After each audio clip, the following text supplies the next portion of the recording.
Todo camino tiene un fin, y cuando hemos llegado hasta ahí, nos damos cuenta que inmediatamente comienza una nueva aventura. Un 22 de octubre del 2009, esta historia, Deuda Saldada, vio la luz por primera vez en mi casa rosada, el Foro Rosa, como un intento de escritora novata. Es mi primera historia, la primera que me animé a escribir, mi bebé. Alentada por amigas que se volvieron más que eso y que aún las llevo en mi corazón, comenzó este viaje con ellas. Justamente este año 2019 va a cumplir una década ya de haber salido a la luz. Quiero agradecerles a todas las que me han acompañado a cerrar este ciclo, porque hasta ahora me doy cuenta que Deuda Saldada efectivamente ha vuelto a cerrar otro ciclo en mi vida, otro ciclo para mí. Han pasado 10 años desde el primer paso. Y quiero agradecerles a todas las escuchas de este canal, que habiéndola leído o no, que habiéndola escuchado en otro canal o no, se hayan quedado aquí conmigo y hayan disfrutado de ella a través de todos estos días. Incluso después de la interrupción que hice. Muchas gracias por su atención, muchas gracias por sus comentarios tan hermosos, muchas gracias por su pasión, por su ternura, por sus lágrimas. Muchas gracias por prestarme su corazón, su mente y sus oídos. Gracias por pedir más. Gracias por seguir alimentando el sueño. Porque alimentando su sueño, yo alimento el mío. Gracias por los ánimos, por el apoyo, por las risas, por los chistes, por los recuerdos tristes, por todo lo que conlleva haber leído esta historia para ustedes. Y hasta hoy, llegar a este punto, darme cuenta que efectivamente estoy cerrando un ciclo después de 10 años. Muchas gracias a todas. Y seguiré esperando su atención, el favor de su compañía, porque para mí cada uno de los mensajes es oro molido.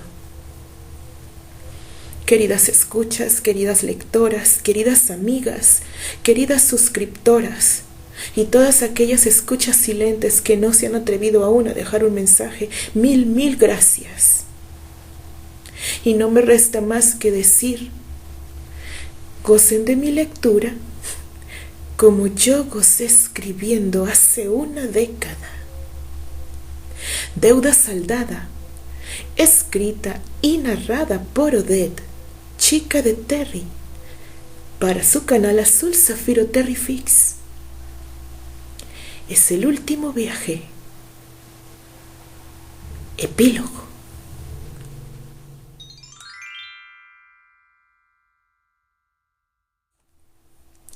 Los meses pasaron y Albert aún estaba incómodo, inquieto. Veía a Candy con su sonrisa de siempre, llena de alegría y fe. ¿Debería él también dejar que el agua corriera en su cauce natural? Algo picaba sin cesar en su corazón y por más que Salma trataba de animarlo, no sabía a qué se debía ese presentimiento. Candy había contactado con Rochester Astoria Spencer, el hombre que había accedido a contarle lo que había sucedido entre él y Rosemary. Ciertamente no era lo que se hubiera esperado, ni para bien ni para mal.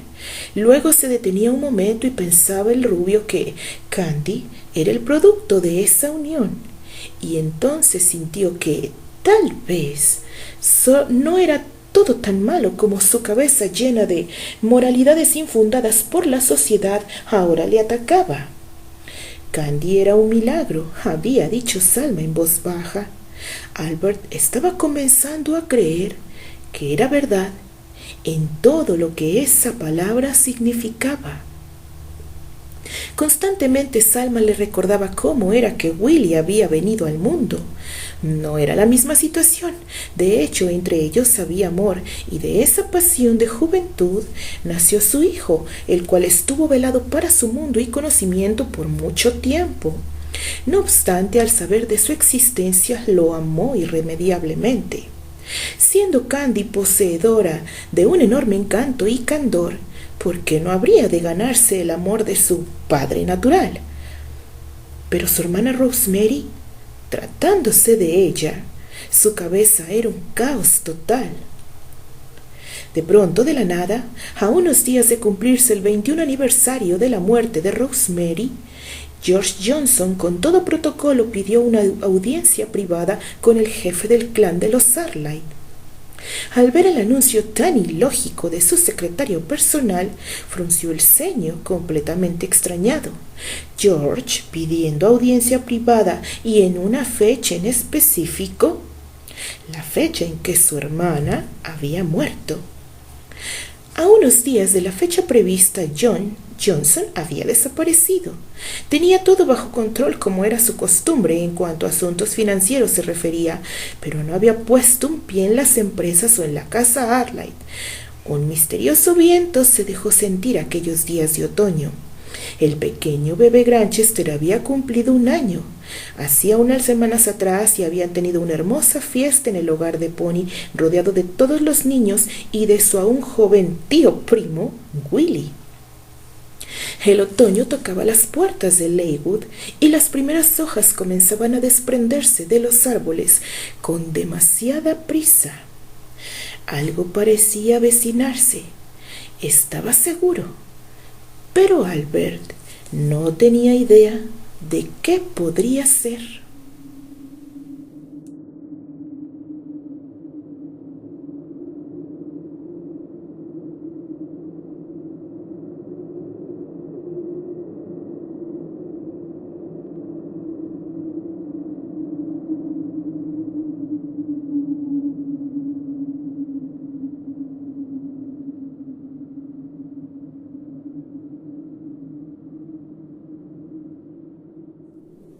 Después de la guardia de honor y de la misa de memoria de Rosemary, donde toda la familia se reunió para tal ocasión como nunca antes, Albert pudo divisar entre los pocos asistentes a George, un poco alejado con el semblante serio.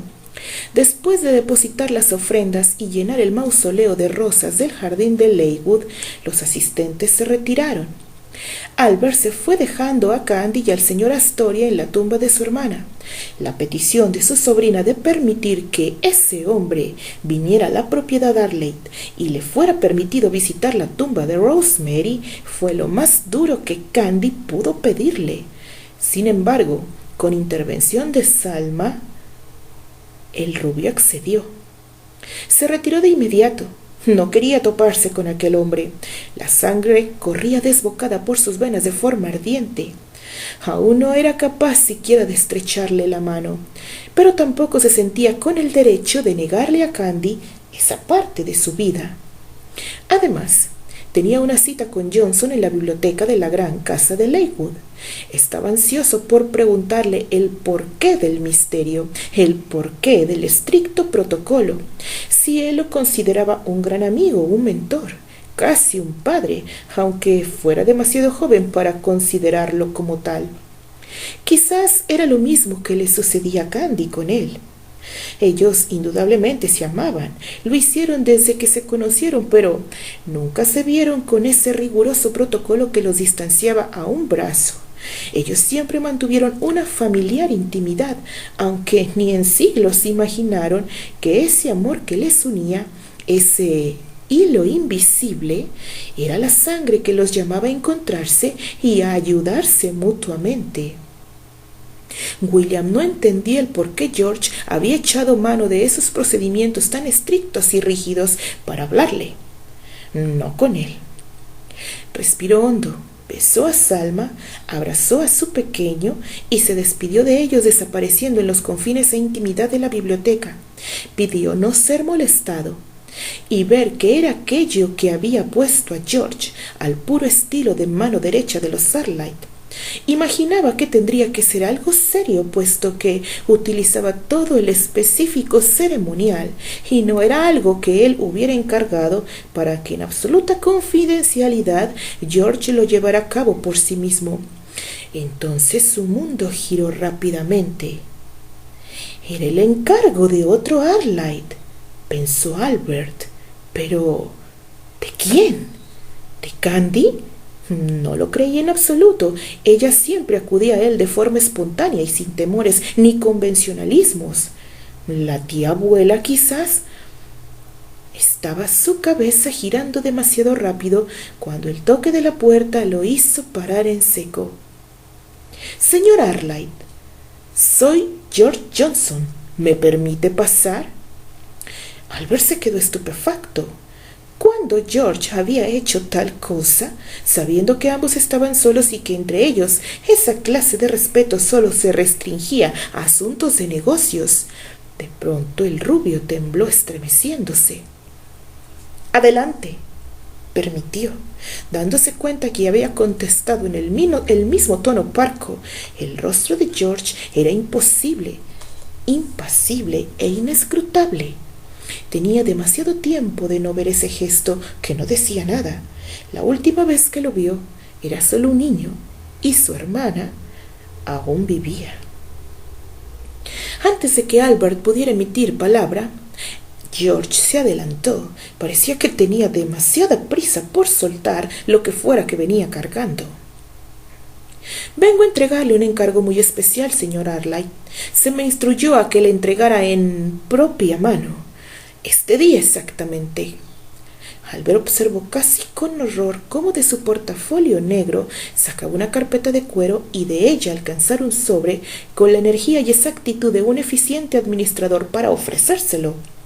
El mismo gesto inexpresivo que usaba en los negocios ahora era usado con él. Albert se sintió cohibido ante la eficiencia y seriedad de su querido amigo viniendo de vuelta, pero no se inmutó. Lo dejó terminar con su ceremonia. Señor, se me instruyó también que verificara personalmente que usted examinara con detenimiento el contenido y que me diera una respuesta, después de considerarla con sumo cuidado. De caso Pero, George, ¿de qué se trata esto? ¿Quién te envía? Lo interrumpió Albert, sintiendo aquello como si fuera una cuestión de vida o muerte, casi una amenaza envuelta en una súplica. De lo contrario, señor Arlight, continuó George sin ceder a la confusión de su querido amigo, bien lo sabía él, pero debía cumplir con su deber. Si la respuesta es negativa, tendré que actuar conforme se me ha requerido. ¿Quién demonios te envía? Sisió el rubio. ¿Cómo era posible que se sintiera amenazado en su propia casa y por George? Porque eso era a lo que sonaba aquella pantomima, a una amenaza. Rosemary Arlight de Brown, señor. Ella me envía, respondió Johnson sin inmutarse, mirándolo a los ojos directamente.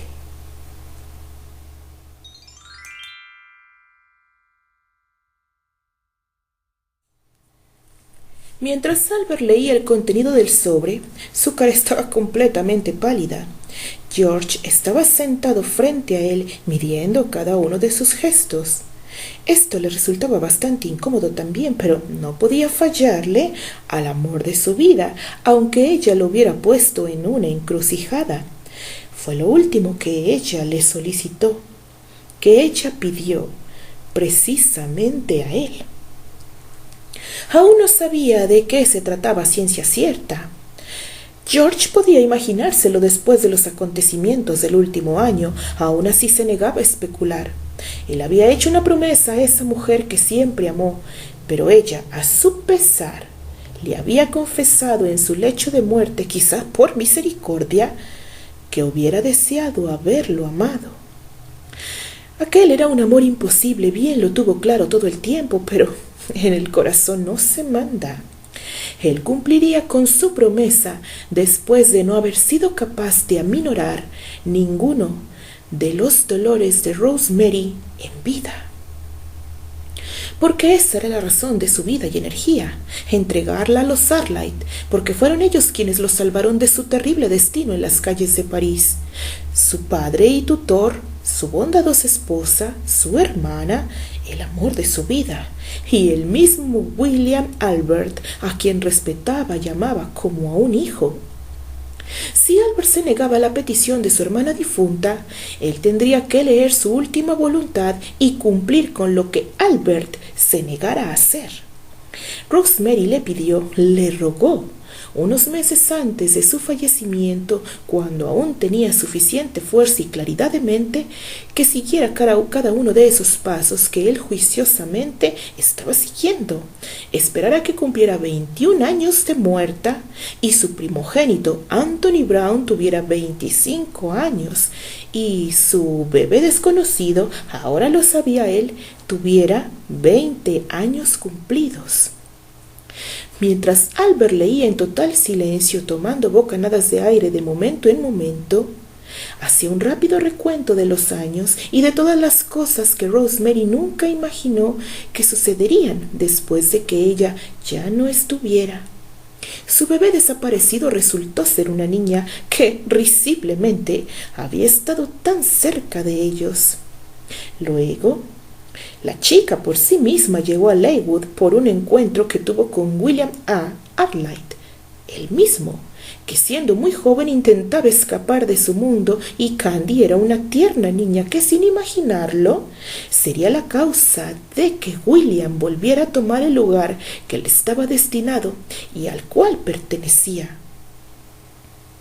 Él, aunque tuvo sus dudas, al final terminó por adoptarla, y la chica vivió en Leywood por alguna temporada y conoció a su medio hermano.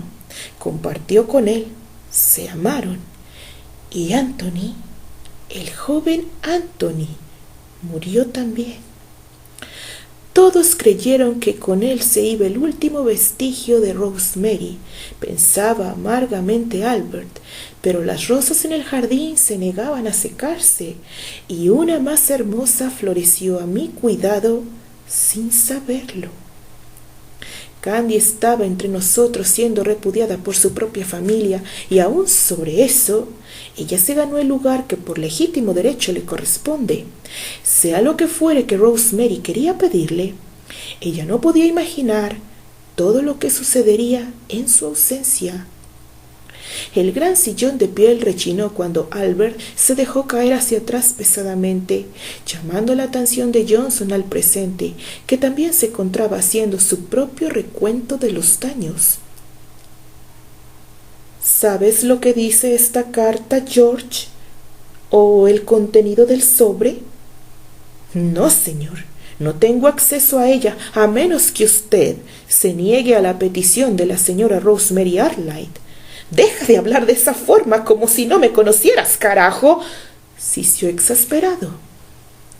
Sigo instrucciones solamente, señor, y siempre cumplo cabalmente lo que se me encomienda. Albert soltó un suspiro.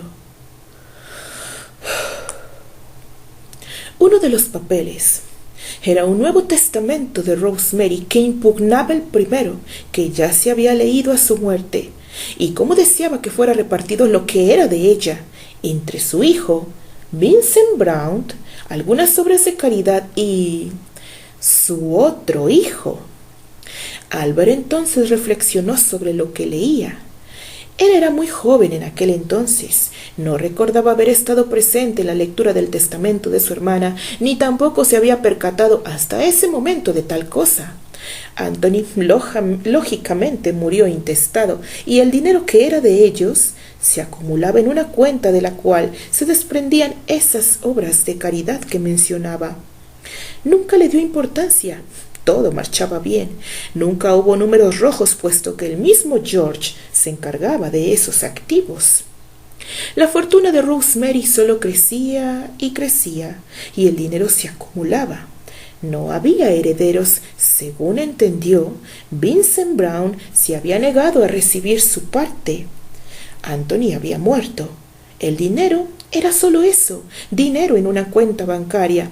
Pero ahora su hermana tenía otro heredera, y además un nieto.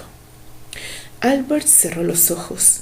Pensó en cómo le hubiera caído aquella noticia si no estuviera ya enterado de eso. Meditó un momento. ¿Por qué Rosemary había hecho aquello? Era claro para él que se lo encargó a Johnson porque confiaba plenamente en sus capacidades. Y justamente ese día, el aniversario luctuoso de su hermana, el primer día en que era de conocimiento de la familia que ella tenía una hija y esa hija estaba en los jardines llevando a su padre natural a verla. Uno que no fue su marido. Albert se tocó la cabeza con ambas manos. Ni en sueños hubiera esperado algo como aquello. Se levantó, fue al bar y se sirvió bourbon. Le ofreció lo mismo a George y éste lo rechazó. Aunque tenía su máscara puesta de administrador incorruptible, Albert se daba cuenta al fin de su incomodidad. Este hecho le afectaba porque él no tenía idea de lo que pretendía Rosemary. Como había dicho George, siempre cumplía a cabalidad los encargos, siguiendo el paso 1, luego el paso 2, y así sucesivamente sin saltarse ninguno. Sin embargo, fiel a su señor padre, fiel al cariño que tenía por todos ellos, accedió a la petición de su hermana. George, suelte el aire, hombre. Ahora los dos podemos respirar tranquilos. Rosemary quiso, se corrigió a sí mismo, que buscara a su bebé perdido, pero eso no será necesario puesto que ella ya está entre nosotros. Hay un Nuevo Testamento que impugna el primero. Creo que debes saberlo porque está tu firma como testigo después del notario. Sí, sé que hay un nuevo documento testamentario, pero no conozco el contenido, William. Bien, no importa en realidad. Se hará tal como mi hermana lo deseaba. El documento se hará efectivo. Por favor, encárgate, aunque creo que no debería decírtelo. Sonrió William con algo de tristeza. Sé que de todas formas lo harás. Cualquier cosa que necesites, no dudes en... Así se hará, señor. Estudiaré los documentos y pondré en marcha el proceso. Sé que habrá algunas dudas y tendré que venir con usted de nuevo. ¿Te refieres a Anthony George? Sí, así es. Lo sé. Veremos cómo se arreglará eso. ¿Algo más, George? Por ahora no, contestó Johnson. William entregó los documentos de vuelta a George, dejando para él una carta sellada, donde su nombre estaba en el destinatario. La letra era de su hermana. ¿Cómo podría olvidarla? George, con eficiencia, puso todo de nuevo en su portafolio, le tendió la mano y salió girando en redondo. Luego hizo una pausa antes de avanzar hacia la puerta. Señor William. Albert volvió la vista hacia él. Sí, George. Quiero que entiendas, William. Esto no es fácil para mí. Sabía que este día llegaría, pero tienes que entender que yo la amaba. Albert se quedó mirándolo atónito. En sus pláticas él pudo darse cuenta que efectivamente George se había enamorado de su hermana, pero que su posición le impedía luchar por ella. Además, Rosemary se había enamorado de Brown, matando más cualquier ínfima posibilidad de algo entre ellos. Él sabía que aquel secreto George se lo guardaba muy bien, pero nunca se imaginó que lo confesara así tal cual. Hubiera hecho cualquier cosa que ella me pidiera, y quiero que sepas, William, que de haberte negado a su voluntad, yo... No tienes que decirlo. Sé que hubieras cumplido con tu encargo, Así tuvieras que destruir a esta familia, George. Lo sé. Afortunadamente tú, William, eres como tu hermana, y el joven Anthony también lo era. No puedo dejar de preguntarme cuál hubiera sido su reacción si él viviera. Oh, George, siempre me sentí culpable por la muerte de Anthony. Sentí que no cuidé de él lo suficiente. William, eras muy joven y lo que sucedió fue un accidente. Lamentamos mucho su muerte, pero si Anthony viviera, la señora Candice, no lo digas, George. El hubiera no existe. Las palabras quedaron selladas con el silencio. Ambos sabían cuánto Candy amaba a Anthony y podía jurar que su sobrino también la amaba. Fue su deceso tan precipitado la razón por la que se tomaron medidas para sanar el corazón de Candy tan desmejorado. Si Anthony viviera, seguramente otros hubieran sido los acontecimientos. Quizás igual los hubiera enviado a Londres a estudiar a los 4 jóvenes juntos. Y allá hubieran conocido a Terry de todas formas. Quiero creer que el destino estaba escrito desde el principio y que Candy y Terry de todos modos hubiesen terminado juntos. El corazón no deja de latir desbocado de las infinitas posibilidades de la reacción de Anthony. Pensaba Albert, sobre todo porque ellos no estaban enterados de la verdad. Quizás, sin todo esto que sucedió, nunca hubiéramos sabido quién era en verdad Candice, o igual sí, pero Anthony, ¿cómo lo habría tomado él? Las palabras se quedaron en el aire. Johnson salió de la biblioteca dejando a William solo con sus pensamientos. El rubio tomó la carta y salió de la casa.